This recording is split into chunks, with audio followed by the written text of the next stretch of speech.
Boa tarde a todos, começando mais um quadro Cidadania, hoje com o tema Licitações e Contratos Públicos. E a minha convidada é a doutora Renata Fabris, que é especialista em Direito Público, com subespecialização em Licitações e Contratos Administrativos, e também professora de Direito Administrativo. Doutora Renata, seja muito bem-vinda. Muito obrigada, Fabrício. Eu que agradeço esse convite e espero aqui poder trazer alguns esclarecimentos para a população. Doutora Renata, o que as empresas precisam para participar, para vender para a administração pública, para o governo, participar de alguma licitação? O que é preciso para participar? Então, hoje em dia é muito fácil fornecer para o governo, que é o nosso maior comprador do Brasil, né?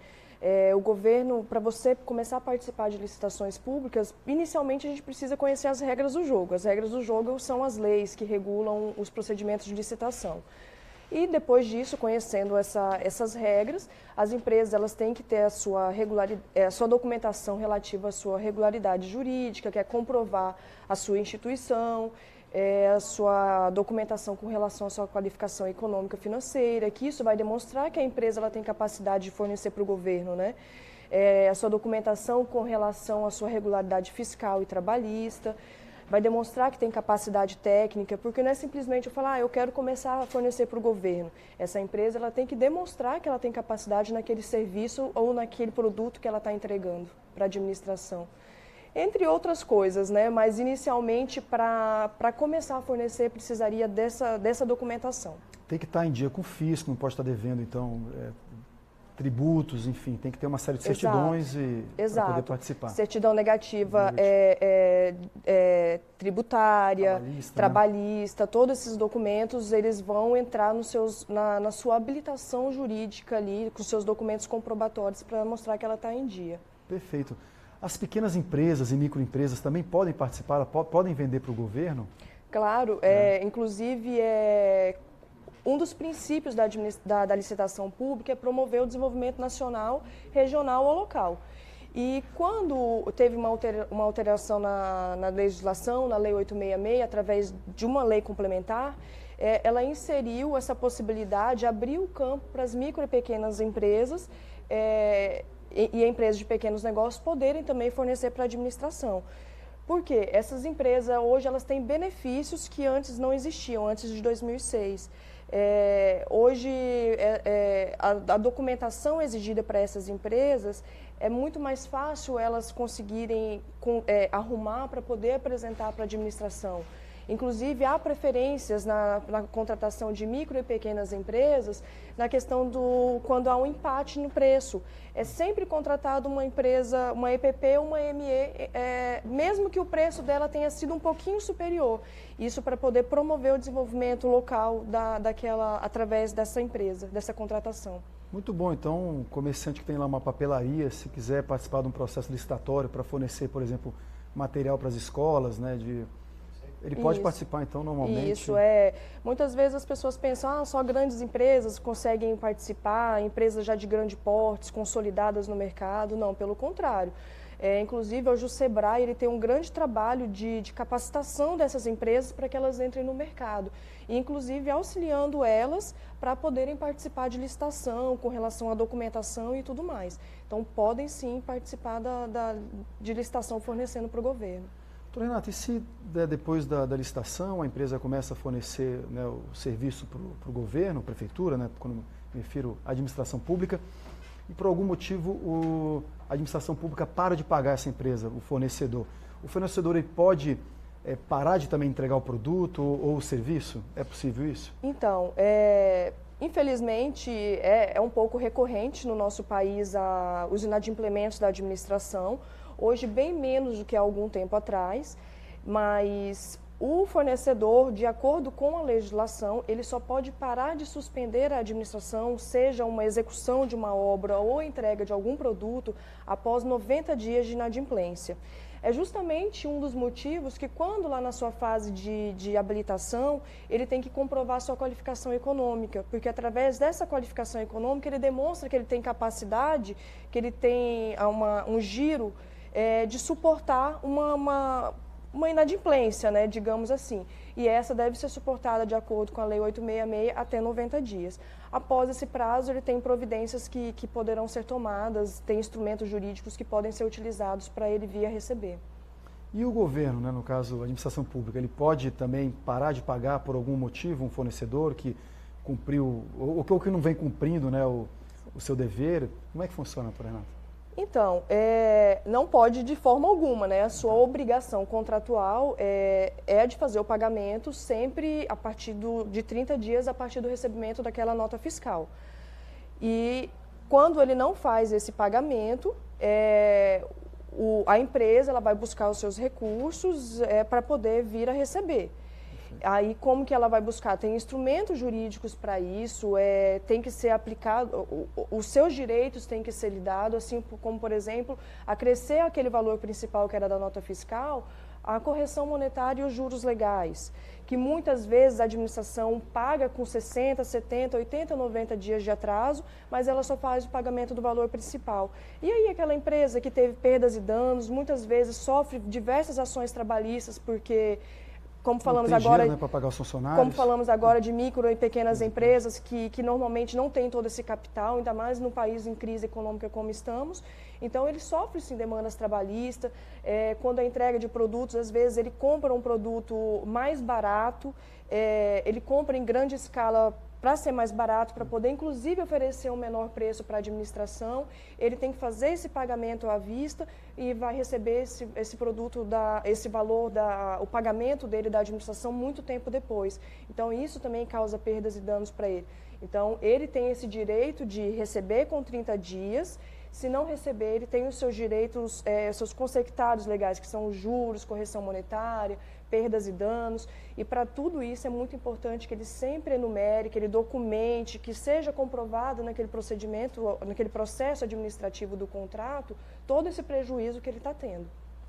Doutora Renata, vamos agora entrar um pouquinho em obras públicas, né? Vamos. Por que no país nós temos tantos elefantes brancos, né? Obras inacabadas, obras abandonadas? Nós temos um exemplo aqui que é os viadutos de Porto Velho.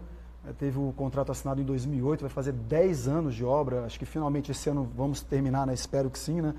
E 10 anos para terminar uma obra que, se fosse num país sério, um país, em menos de 2 anos, essa obra estaria, né, concluída. Por qual motivo que tem tantos problemas com obras públicas? Então, obras públicas realmente é um grande problema no nosso país, como a gente conversava aqui antes, hoje nós temos um prejuízo de aproximadamente 1 trilhão, né, no nosso país com obras públicas paralisadas. E o que gera tudo isso? Por que tem? Nós temos um déficit na produção, por exemplo, dos nossos projetos executivos. Eles têm várias falhas técnicas, as empresas começam a executar e precisam ser solicitados aditivos contratuais para adequação daquele projeto executivo.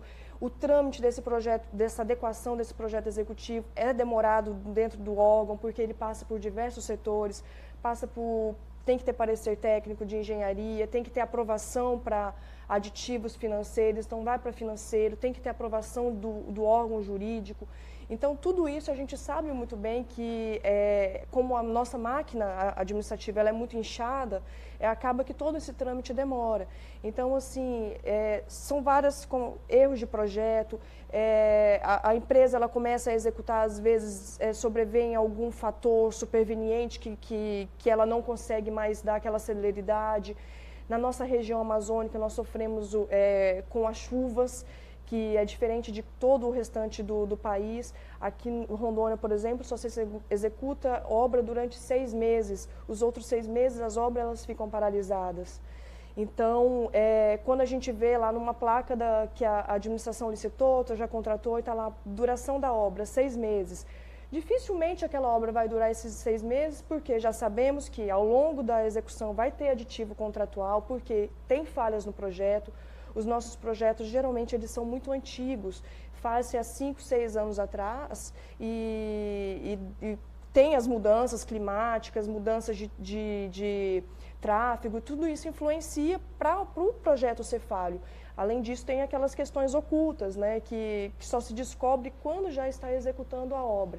Então, são muitas causas que podem prejudicar o andamento no prazo correto. As outras causas ocultas, a corrupção, né, que a gente sabe que tem em vários lugares, então acaba atrapalhando. Tem também os órgãos de fiscalização e controle, Exato. Tribunal de Contas, Ministério Público, o próprio Poder Judiciário, enfim, não é fácil, mas até para falar um pouquinho para a população, para vocês terem uma ideia, o Senado Federal ele criou uma comissão especial de obras inacabadas, tá?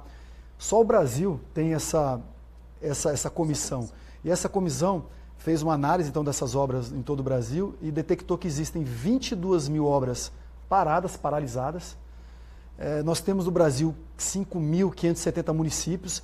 Em média, cada município então tem 4 obras abandonadas. E como você falou, isso gera um prejuízo de R$1 trilhão. É algo, eu não sei nem quantos zeros tem, doutora Renata, né? R$1 trilhão.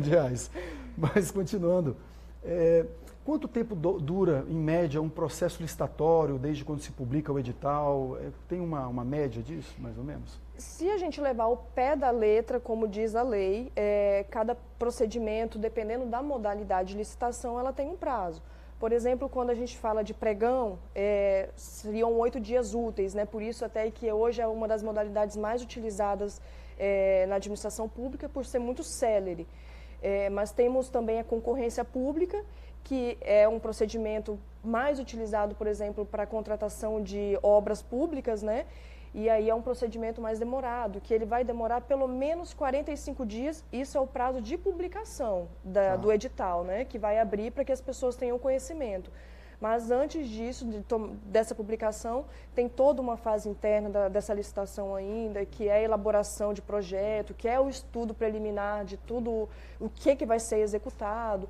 Então, dependendo da obra que se pretende realizar ali, a gente pode falar até em 1 ano.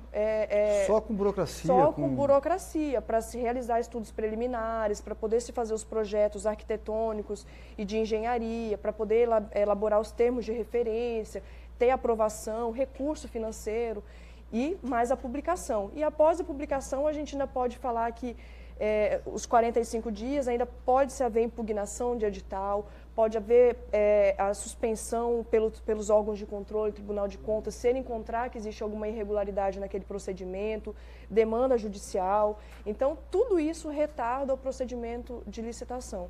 E as pessoas acabam reclamando, às vezes, do gestor público, do prefeito, do governador.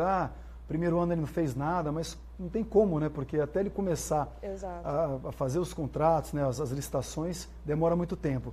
E existe um prazo médio de duração das obras, desses contratos? Você deu um exemplo de 6 meses, tem umas que são 1 ano, 2 anos, existe uma média disso, de obras? Ou depende do tamanho do empreendimento? Depende muito do tamanho do empreendimento, né? Quando eu citei 6 meses, aqui na nossa região, normalmente os contratos de obra, eles colocam 180 dias. Precisa haver uma adequação, a gente vem, nós que somos advogados, que muitas vezes representamos as empresas, a gente trabalha impugnando editais para que haja uma adequação desse prazo de execução, porque já sabendo de toda essa problemática que existe quando está executando um contrato, que pode dilatar esse prazo, né? Então, para que não haja um prejuízo de planejamento nem para a administração nem para as empresas, a gente vem insistindo muito para que esse prazo ele seja melhor planejado, até mesmo para a população, né?